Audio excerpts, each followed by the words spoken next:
nekat pulang.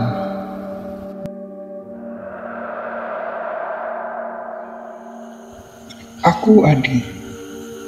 Aku paling skeptis dengan hal-hal gaib. Teman-teman yang punya pengalaman hal-hal begituan, kuanggap lagi halusinasi atau lagi kecapean aja. Tapi pengalamanku ini membuat aku sadar akan keberadaan mereka. Waktu itu sekitar tahun 90-an akhir, saat aku pertama kali menyaksikan keberadaan mereka.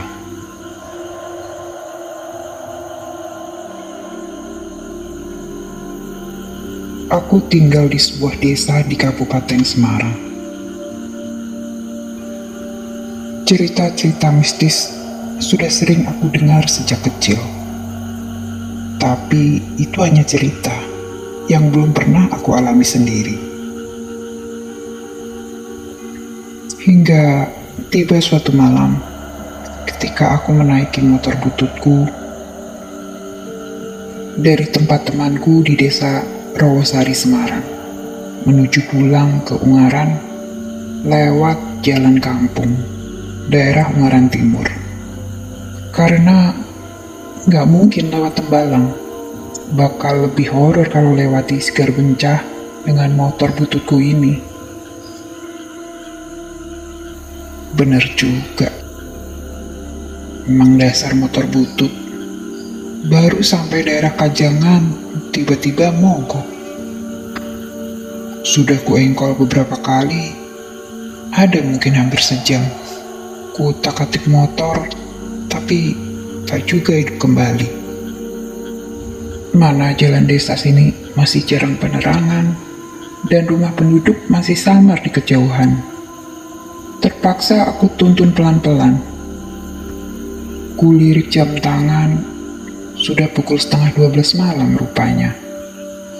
Pantas tak ada kehidupan.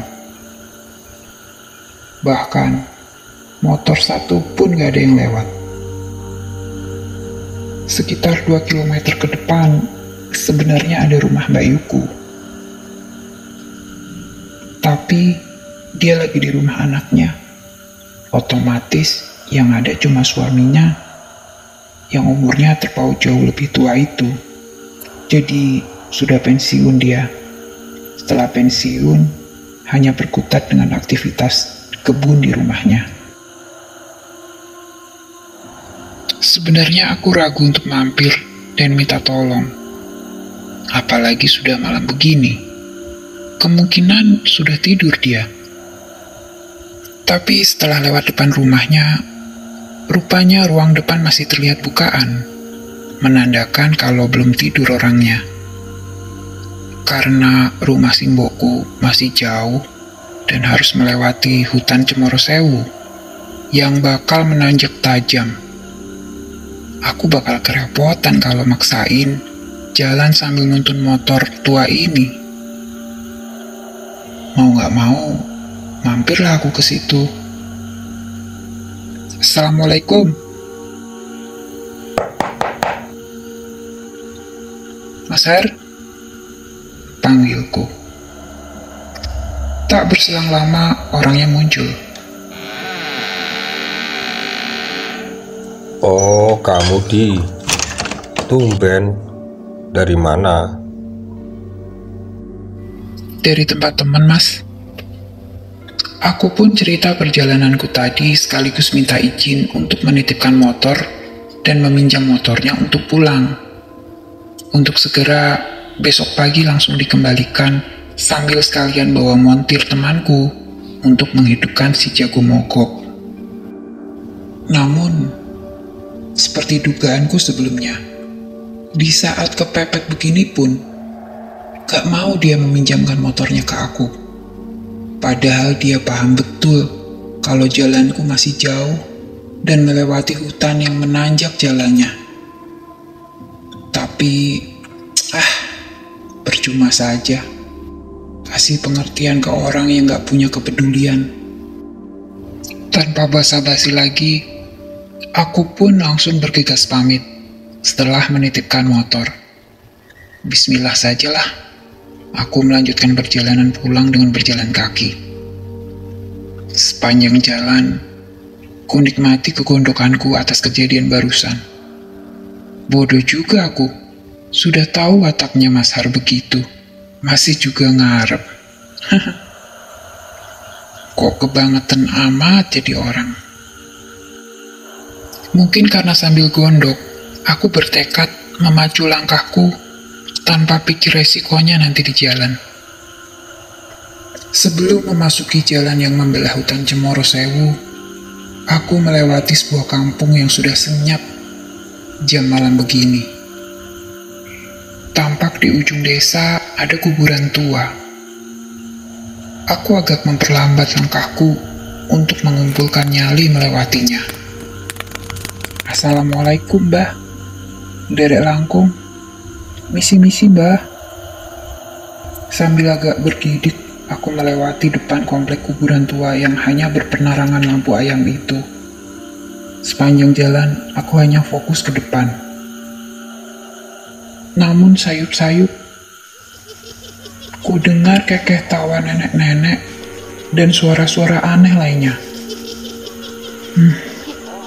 Yang penting aku gak tolah-toleh dan kepo mencari sosok suara itu batinku. Jalan yang tak begitu jauh, rasanya tak kunjung sampai. Jadi ini rasanya disergap rasa takut itu. Aku jadi mengerti apa yang dirasakan teman-teman yang suka bercerita tentang pengalaman horornya. Apalagi kami tinggal di kampung yang ada saja cerita misteri yang terdengar di sekelilingku. Duh, mana di ujung jalan depan kuburan itu mulai gelap gulita, pertanda memasuki areal hutan. Ku hela nafas dalam-dalam untuk mempersiapkan nyaliku sekali lagi. Ku percepat langkah kakiku.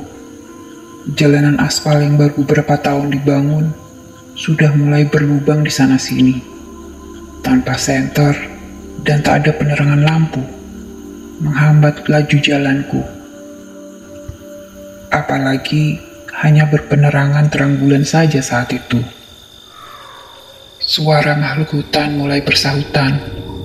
Meski bukan termasuk belantara dan dibelah jalanan aspal, tapi Cemoro Sewu ini sejak dulu memang jauh dari pemukiman penduduk, sehingga benar-benar masih suasana hutan tanpa manusia. Dalam hati, aku berharap ada motor lewat. Syukur-syukur bisa aku nebeng sampai kampung terdekat. Tapi semakin jauh langkahku, harapan itu semakin sirna. Aku mulai menuruni jalanan yang agak menukik, menandakan bakal melewati jembatan di sungai yang melintang tepat di tengah jalan tembusan ini, yang kemudian bakal mulai tanjakan setelahnya.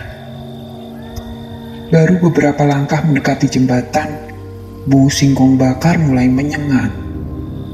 Apa ada bakaran orang kampung tertiup angin, pikirku. Malam semakin mencekam dan sunyi, hingga yang kudengar hanya suara langkahku sendiri. Setelah jembatan, aku bakal melewati tanjakan yang di sepanjang sisi kirinya berpohon bambu lebat, hingga sering tersenggol truk jika sesekali ada kendaraan besar yang melintas di jalan potong ini. Saat menyibukkan diri dengan pikiranku sendiri, tiba-tiba sebatang bambu bergerak melintang menghalangi langkahku. Jantungku seketika berdegup kencang karena kaget, tak menyangka ada gerakan di depan mataku. Aduh, apalagi ini? Lari putar balik adalah pikiran konyol, bukan ide yang bagus. Sudah jauh aku berjalan, tinggal separuh perjalanan lagi. Masa harus kembali ke adegan seram di kuburan tadi? Lalu setelahnya, mau pulang ke rumah Mas Har? Itu juga tidak mungkin. Mau gak mau, aku harus hadapi rintangan di depanku ini. Belum selesai berkutat dengan batinku, Aku dikejutkan dengan geraman makhluk besar di balik rimbunan bambu itu. Dibarengi dengan desir angin yang tiba-tiba saja datang, menerbangkan daun-daun bambu kering di sekitarku. Nyaliku semakin ciut, pengen pipis rasanya. Tapi tak ada pilihan lain selain memberanikan diri menghadapi ini. Aku berteriak membentak, menghardik balik. Si makhluk bersuara berat tadi bukan semata karena kaget saja, tapi campur aduk antara marah sudah jalan jauh, tidak bisa mundur, tidak bisa maju, dan jengkel karena harus melewati adegan horor 2 kali. Aku memberanikan diri dengan menyerukan lafal doa yang aku bisa berulang-ulang. Makhluk itu sempat menampakkan diri. Ternyata dia biang keroknya. Naik turunnya si batang bambu ini, ternyata dia yang membuatnya. Cerita-cerita yang selentingan aku dengar benarnya tak terjadi. Padahal tadi aku bahkan tak ingat kalau jalan tembus. Di hutan ini ada rumpun bambu yang angker di dekat jembatan.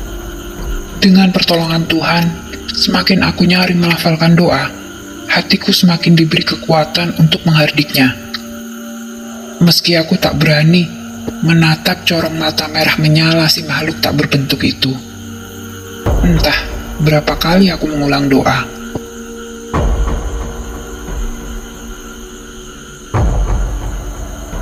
Akhirnya, perlahan makhluk itu beringsut pergi dan menghilang, dibarengi dengan batang bambu yang kembali tegak, tak lagi menghalangi jalanku. Sekonyong-konyong aku berlari dengan sisa tenaga dan mentalku, menghabiskan sisa perjalanan di malam gulita itu. Untung padang rembulan ini sedikit membantuku menghindari lubang-lubang jalanan yang kulewati dengan pontang-panting. Tak peduli lelahnya dengkulku berlari, hingga di depanku mulai kulihat ujung jalan berpenerangan lampu yang menandakan perkampungan sudah dekat. Cahaya lampu itu mengembalikan nyaliku yang hampir habis untuk menghardik makhluk gondrong tadi. Alhamdulillah ya Allah, lega rasanya. Akhirnya bertemu dengan peradaban manusia lagi. Aku bergegas melangkah dan berhenti sejenak, mampir di angkringan ujung kampung yang kelihatannya memang sudah mau kukutan. Teh hangat dan sebatang rokok kuhisap sambil atur nafas.